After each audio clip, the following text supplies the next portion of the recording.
Hi, welcome to YA All Day, where we give spoiler-free book talks. I will go ahead and start. I should probably say my name. I'm Alejandria. I'm the teen librarian. Nope. Go ahead. Last time we did introductions all around. We did. We're still learning, guys. I'm Susannah, and I'm also a teen librarian. And I'm Jake. I'm a youth services librarian.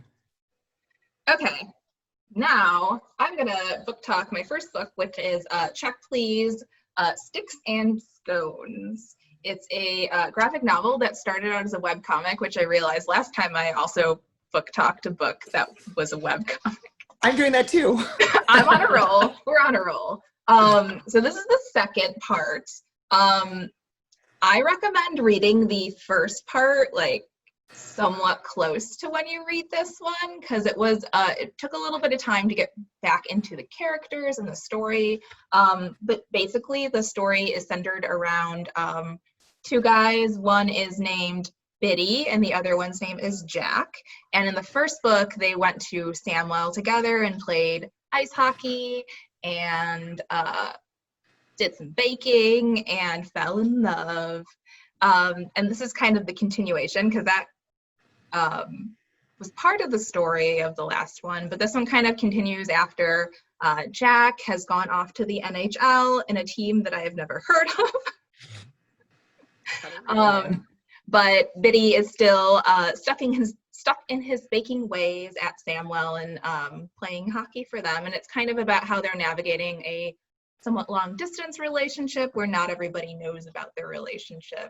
And I think it spans like 2 school years for this one. But it was really fun. If you like hockey, you learn some hockey facts. Like I did not know that if they have to review something, it goes to Toronto, and Toronto reviews like a play. I did not know that. So you might learn some hockey facts. You might learn some baking facts, but it's a cute book for those who are baking and hockey inclined or not. I forgot you were talking. I thought you forgot you were talking about that because I have a Samwell hockey T-shirt. Oh, you should have worn it. I almost could have been so on theme. Or let me borrow it. I was putting it on this morning thinking it would be fun to wear, and I forgot about that. That was my first book. So. All right. So my first book I don't have with me, unfortunately. I sent it back to the library so somebody else can read it. So we'll put the cover up here. My first book is When We Were Magic by Sarah Gailey. It's a contemporary fantasy that just came out in March, I believe. I read it a couple of weeks ago. And it is about, the main character's name is Alexis, and she is dealing with a lot of stuff, but it opens with the line, "I didn't mean to kill Josh Harper. Really, I didn't." So that's obviously the main problem she has going on there. Alexis accidentally kills Josh Harper on prom night. This is not a spoiler. It's right up front there. And then has to deal with the consequences. She calls on her 5 best friends who are all witches, and they help her get rid of the body over the course of the book. So it's very witchy and fun, a lot of great friendship. All 6 of them are really close in really different ways, and I loved reading about all of them together. But it's also a story about senior year of high school and how you deal with that big shift to leaving for college and when you have a really close friend group in high school. I read a review recently that said the friend dynamics reminded them of Maggie Stiefvater's The Raven Cycle, and the way they're all really close-knit and they're all kind of a little bit in love with each other, which is appropriate because this is also a book about what happens when you fall in love with your very best friend and you're not sure how to tell her. So that is When We Were Magic by Sarah Gailey, which was absolutely one of my very favorite reads in 2020. That sounds good. You had me at witches. We love witches. It's a good year for witches. I did a witch one last time too. For this YA all day, I've picked two very different books. Like weirdly different. And this one is also a webcomic turned graphic novel, but it was a webcomic only like 6 months before it became, or 7 months before it became a graphic novel. It came out last October. It's called Cosmo Nights. Hey, hey, hey, look at this beautiful cover. And it's by Hannah Templer. And it was a graphic novel that I basically could not put down the moment I picked it up. And I've literally pretty much told everybody I know about it. It is delightful. I say it's like Warcross by Marie Lu, but if Tilly Walden was writing it, and if Tilly Walden had like a really good editor, because she's not great at editing. She's very wordy. And I love her books, but like, oh girl, sometimes you need a little help. And so I saw the description for this book, and the first line literally says, "For this ragtag band of space gays." And I was sold. I was like, okay, I would do it. space gays, I'm in. I love books set in space. I love books about like groups of people doing things together. And then I love books about gay people, especially gay women. Like, give me a book about women loving women. I'm so in. So set in the future, our world is one that's ruled by these royal houses. These princesses of the houses are promised away to the winners of these like futuristic jousting matches.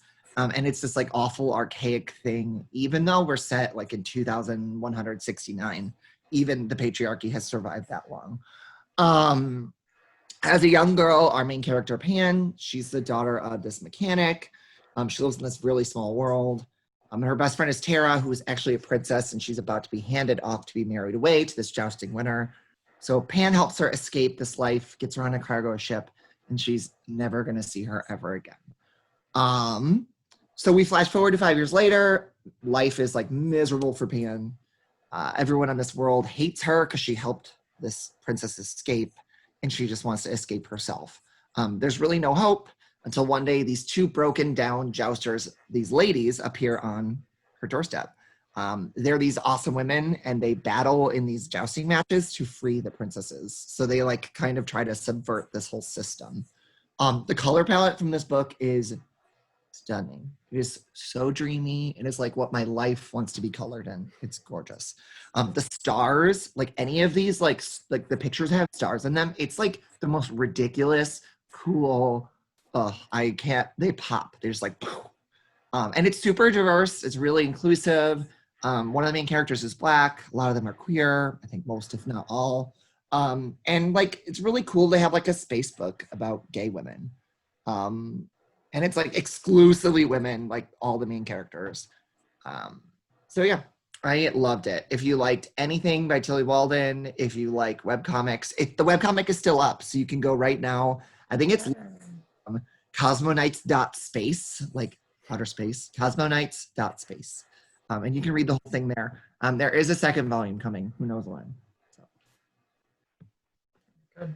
Hey, Jake, have you read The Disasters by M.K. England? I have not, but I do know of it. And that's definitely been something on my mind, because that's the purple one, right? Yeah. It's also like gay disasters in space. So. I knew about it. I definitely have it somewhere, because I remember like something like the tagline is "Space is hard" or something like that, yeah. Which I thought was just really funny. When Jake says he recommended that book to everyone, he recommended that book to everyone. Like, yes. I'm pretty sure you're like, here, do you want this book? Take this book, read this book. And I was just like, no. Because when someone tries that hard, I'm just like, no. No, I have to. It's too good. But now I'm like, okay, space. I will read anything in space. I don't care if it's good or bad. Like, things set in space are like my comfort. I know. I think I pushed you like so many times and you haven't read it yet. So no. I think at this point it's a point of pride. Maybe this will be what does it though. It has to be. If you haven't read it yet, read Cosmo Nights. Maybe if we do a trailer for this, that will be the We're not getting paid, I swear. Seriously. By Cosmonites. We are getting paid in general. all right. So I also realized I have 2 realistic fiction books this time, which is really weird. for That is me. shocking for you. I don't normally read 2 realistic fiction books in a row. I read them and I'm like, okay, that was enough realistic fiction, and then I bounce back into my sci-fi fantasy for a bit. But I really wanted to read Kelly Yang's Parachute, which has a very lovely, non-assuming cover that's like Love kind the of pastel-y and pretty. But it deals with a lot of really difficult topics. I think, you know, she's really good about, at the beginning of the book, putting that this is a content warning that this book contains scenes depicting sexual harassment and rape. So it does deal with those themes surrounding these 2 girls. So the book is set in California, but when we start out with the perspective of Claire, who is a Chinese teenage student, and she does live in China at the beginning of the book, but then her parents decided it'll be a good thing for her to go and attend school in the United States. And I had never heard of the term parachutes before, but apparently that's kind of the term given to like those students who are living there without like their parents, and they rent room and board from somebody or have their own place, and basically just attend school in the US. So she kind of comes and she becomes the roommate of the other main character, Danny, who is a Filipina American girl. So her parents are immigrants, but she was born in the country, and she's attending the same school as Claire, but she is on a full scholarship. So it's just her and her mother, and they are kind of just struggling to make ends meet. So renting out this extra room that they have is a good idea because it gives them a little more income. So the whole book like goes back and forth between both of their perspectives and the things that they're dealing with in school. It does deal with like sexual harassment and sexual assault, but it also deals with themes of like what does it mean to be from a different class, or what does it mean to like, you know, for the parachutes coming in, there's like a lot of tension with the, they call them ABCs, American Born Chinese. So there's a lot of tension with the different groups, and there's a lot of just discussion about the position of authority figures. And it's a really great book. There are adults who get it right in the book, and then there's the adults who do not get it right in the book when they kind of come to them and tell them what's going on. Some of the adults don't react in the way we would probably want. But it was like, I up to last night, I had read like maybe like 200 pages of the book, and then I stayed up till like 3 a.m. reading the rest of the book, which is a total of like 400 or something pages. So it's not like, it's not a short book. It's a pretty thick book.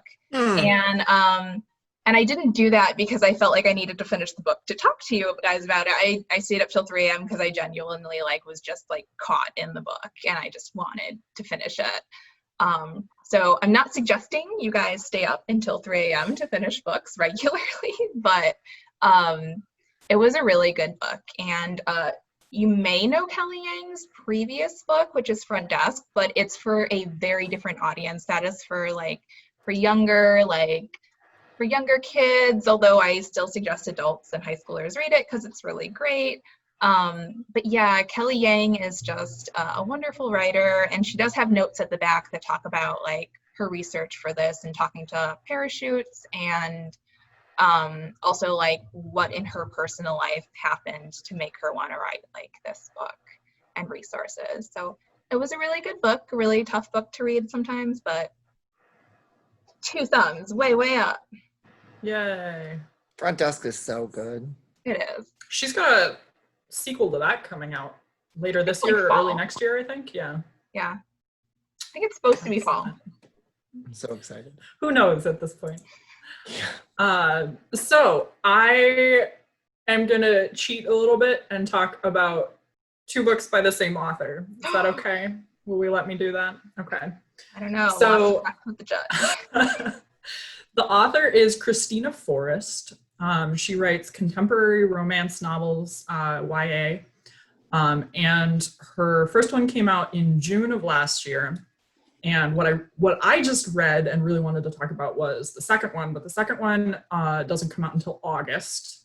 So I wanted to talk about both. So you have one that you can read already and one that you can excitedly wait for to come out in August.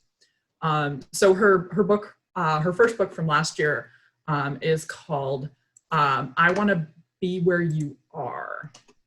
And it has this fabulous cover, which was the thing that drew me in, that I'm sure we're going to show.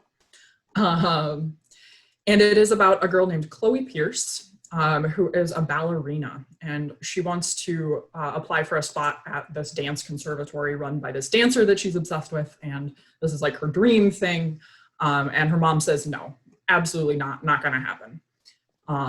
So her mom leaves, of course, and she decides that she's going to go anyway. She's going to do this. She's going to secretly drive 200 miles to the nearest audition and make it happen. But then her very annoying neighbor, Eli, decides that he is hitching a ride and that he will tell Chloe's mom what she's doing if he's not allowed to come with her. So Chloe ends up with Eli and his very gross dog along for the ride. And Eli and Chloe used to be really close friends when they were little kids, and then became enemies for reasons that are spoilers that I won't get into. But they have great chemistry, so much good banter. I love a road trip story, and I love we used to be friends and then we were enemies and now maybe we're really into each other romance. That's such a great trope. And so this one is just really fluffy and fun, while also dealing with a lot of Chloe and Eli's family issues. So, and as all road trip books do, they end up all sorts of places that they didn't expect to be, and there's all sorts of chaos. So I loved that one last year, and then I got to read an advance copy of the one that comes out in August, which is also really has a phenomenal cover, and is really great and fluffy, and that's called Now That I've Found You, and is about a girl who is a professional actress who has had her career derailed by an internet scandal, and her grandmother, who is also a famous professional actress, and is being honored with a big award. And so the main character in that one decides that this is going to be her comeback. She's going to go to New York and she's going to be there when her grandmother gets this award, and that's going to be the thing that restarts her career. But she gets to New York and her grandmother goes missing. And so it's another kind of rompy, like, hijinks all over New York City with a cute boy while they try to find her grandma and save the day. So both of those are just really fun, fluffy, summery reads that I highly recommend if you like contemporary romance. That first one has that cute cover, and she's a ballerina, right? That was that one? Yeah. Okay. They both have ridiculously cute covers. They're so Yeah. fun. The second one was so, I remember it was like orange, I think. Yeah, it's orange, and well, I'm sure it's going to be right here at some point while I'm talking about it. But yeah, that's gorgeous. Very cute. Now. Okay, so the weird thing that I did for my next book, didn't realize this. I picked a second book in verse. So last video I talked about a book in verse, and I'm going to talk about another one today, which Jake claims that he doesn't really like novels in verse, but he's lying. I don't like them. I've read 3 only that I've liked. I can tell you how I don't like them is that I had a hard time reading, and I still haven't finished Kwame Alexander's The Crossover. Like, that's how much I have a hard time reading them. Like, I really have to get into them right away. Which I will eventually read that one again. But so my second choice, I picked Elizabeth Acevedo's Clap When You Land. Yes. If you haven't read a book by Elizabeth Acevedo, who are you? Why? What have you been doing? Please run Just and go. kidding. We support you no matter what you read. Excuse me? I'm sorry, but no, you need to. We do, but you have to read The Poet X. The Poet X is just insane. And I'm not even going to talk about that one today. But if you haven't read The Poet X, just go run and grab The Poet X. I think it's pretty much like anybody would like it. But okay, so I'm talking about Clap When You Land. Clap When You Land came out this summer. Just came out actually like this month in June, I think, right? She's got The Poet X. You told me to go grab it. This is Clap When You Land. It's right over here, and the cover is gorgeous. Yes. Oh goodness. So if this is her third book, and I would say read Poet X first, then read this one, and then go back and read With Fire and High. With Fire and High is still amazing, but like it's definitely of the three, I think it's the lowest for me at least. So again, it is a book in verse. I don't know why I read this one so fervently, other than that her first two were so good. But I actually listened to the first two of hers on audiobook. So I highly recommend listening to this one as an audiobook too. I did read it, but I think it would benefit from being read to me. So just the way she reads them is just gorgeous. And honestly, I think she brings life and magic to like the words that she writes like no one else could. So let me preface the review by saying this is based on a true story. In 2001, a plane on the way to the Dominican Republic, American Airlines Flight 587, crashed. And 265 people, 90% of them Dominican or of Dominican descent, died. It's the second deadliest plane crash in American history, but it was largely ignored by media because it happened right after 9/11, literally in November, so 2 months after. It wasn't a terrorist attack, and the majority of the people were Black and brown, so it was kind of ignored. But it wasn't ignored by the Dominican culture in New York City. This was actually like a huge loss because so many of these people took this flight all the time to go back to the Dominican Republic for holidays, to see their family, to go home.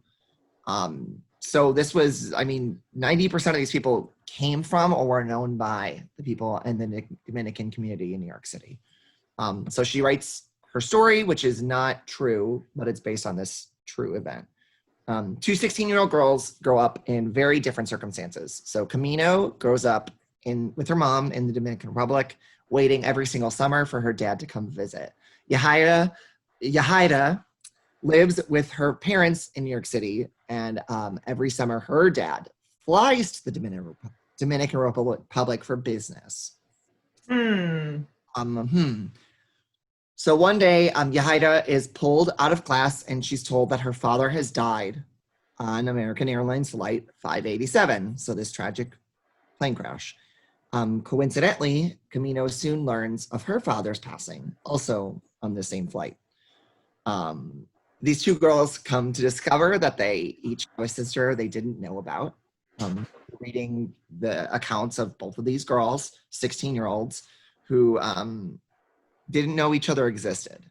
So the book is about struggling to come to terms with the loss of their father, the loss of the man, like the idea of the man that he was, and their lives, but also figuring out how their lives are going to change now that they have each other, and now that their dreams, the things that they've been working for might change, might not come true. Gosh, this book was intense. And I read an ARC, so an advanced reader copy of it, that for me was really confusing because it wasn't really marked well to begin with, that I didn't know that they were two separate girls. I was reading and I was like, this is so weird. Why are they in two different places? Is there a time jump? What happened? I went back and read it and I was like, oh, I missed this really important thing.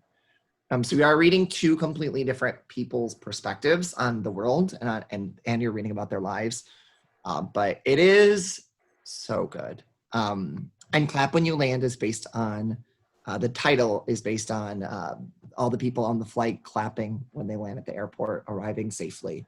And they don't get to this time. So it was breathtaking. I highly recommend it. Good note to end on. Happy note. I think we each did two, right? So far? Okay. And then like a couple extras in there. And then, yeah, I mean, technically Susannah did 3. It's true. But I did also mention Duck Please the first one. So I guess, you know what, we're breaking all sorts of rules here. It's fine. Oh, yeah. I just mentioned more too. Okay, so I think we've decided to kind of end with a question most of the times. It's like somewhat reading, literature related. So the question this week, and Susannah will have a great answer for you, is what book made you a reader or made you love reading? I guess I'll go because we know how things are going to shake out. Mine is the Boxcar Children. So I went to a very small elementary school, and I've been a reader my whole life. I went to elementary school, though, at a really small K-8 school, and our library was this like weird room that had like 2 entrances, both of them up staircases. So if you were in a wheelchair or on crutches or had any issues with mobility, couldn't go there. Sorry. It's like thinking about that as an adult, I'm like, ooh. And it was tiny. And I went to a small Catholic school. And so like the materials we had were pretty old because we didn't have a budget for buying books, but we did have every single Boxcar Children book. So I would go to library at school and I would get 1 or 2 of them and I'd take them home and I'd read them like obsessively. And then summer, I found them like at the end of the year. I don't remember what year it was. I think it was like 2nd grade. So I found like I found out about the series. So I remember going to the library in the summer and literally taking home like 10 of them every single time I went. And that was usually like weekly. So I'd go to the library and get as many Boxcar Children books that they had. And I would just take them all home and just like read them obsessively. Yeah, and I was really, really, really into them. And I think some of my first like childhood crushes were Boxcar Children people, which is Henry was my first imaginary husband.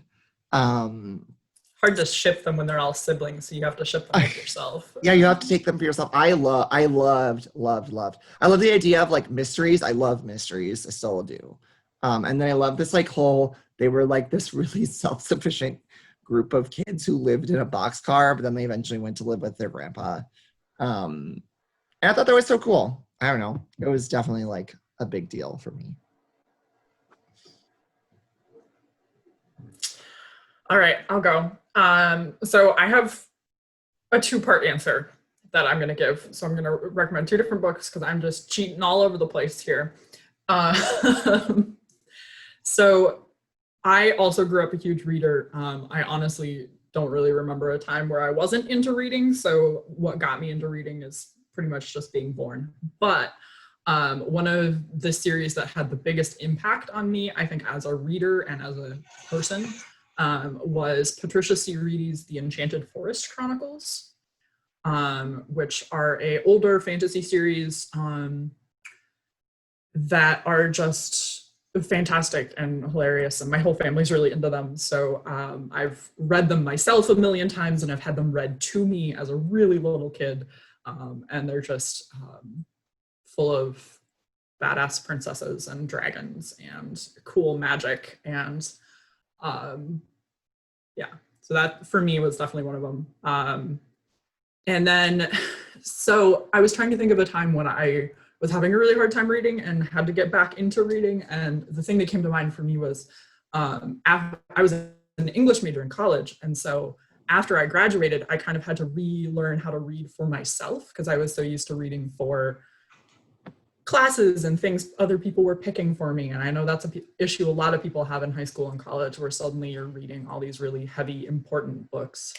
And one of the things that got me back into really, really enjoying reading was actually coming back to young adults. And I read Stephanie Perkins' Anna and the French Kiss, and was like, oh my God, this is what having fun reading a book feels like. I remember this feeling. So I wanted to mention that one as well. That one is so funny. That was a ground school book. That was a ground school book for me too. It was like, Alejandria, what's your answer? My answer is The Babysitter's Club, which I just loved Claudia Kishi. which I also just realized is a very timely answer because I did not realize this, but on the same day that they're doing Hamilton is going to be streaming, the new Babysitters Club series will be streaming. On Netflix. Yes, on Netflix. I'm a little more excited about the small short documentary, the Claudia Kishi Club video that they're going to be doing. Last night I found a video that I think was in conjunction with that, which was a song about Claudia Kishi. Like basically like if Claudia Kishi had a theme song. I also hid candy in my room all over the place after reading those books, but those were the books where I was like, oh, it's a nice, beautiful, sunny day. No, thank you. I would rather stay inside in my room and read.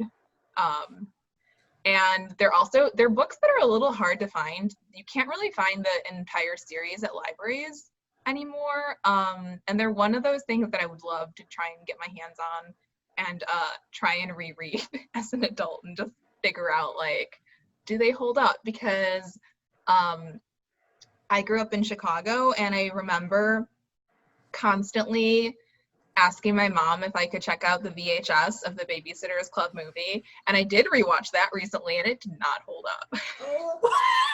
up. I have really good news for you, Alejandria. Oh boy. They are re-releasing all the Babysitters Club books now with all brand new covers. Can we have the original covers though? Because that cover art is just... No, they are really similar. They still have that like block thing. Yeah. There's colored blocks, but they're just like color, and they have they're updated slightly, but it's like very, very, very similar. But Scholastic is re-upping them, and I know that our library already bought them, so they're on there. Okay, so here's my question. But is it really all of them, or is it just the main series? Because what I want is the like crazy special edition mystery ones. I don't know, and I kind of hope so too, because this is the only one I read because they were mysteries. With those like hollow cover sort of like details. Yes. Oh. Super special edition, deluxe edition, holiday specials. Love it. Yeah, I don't know. Did you ever read the one where they go on a cruise? I was obsessed with that one. Yeah. Oh my gosh, you know what that reminds me of when you said mysteries is the Mary-Kate and Ashley Olsen, the Mary-Kate and Ashley mystery books. Those were the thing. It was Boxcar Children, then it was Mary-Kate and Ashley mysteries. It was like graduated too. It's just so funny.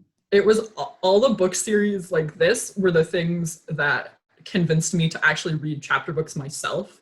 My family likes to read aloud a lot when I was little, and so it was book series like Mary-Kate and Ashley Mysteries that convinced me to read chapter books myself because my parents were like, no, we're not reading these to you. Uh-huh. And I was like, fine, I'll read them myself. I did rewatch one of the movies recently, and I was just like, okay. You're Invited. Did you watch that one? I don't remember which one I watched, but I was kind of like, you know what? I have other things to do with my time. Only the first 6, it looks like. Oh wait, no, that was 2 years ago. I'm looking to see which Babysitters Clubs are getting re-released. we are getting really off topic here. So anyway, I don't know that we have any themes that we're trying to follow, but maybe one of these upcoming ones will be like a themed one. Who knows? You never know. We can do anything at this point. We're unpredictable. I'm thinking of October when we can all read like scary stories. Or you and I can read scary stories and Jake can just cover his eyes. I'll read like something thrilling, maybe. Oh, you could read Baba Yaga's Assistant. I love it. No. Yes, it's so good. I'll do like paranormal mystery. I'm good with that. All right, I guess we can sign off now. We have done our duty by informing the readers of all the great books they should be reading, and we'll see you next time.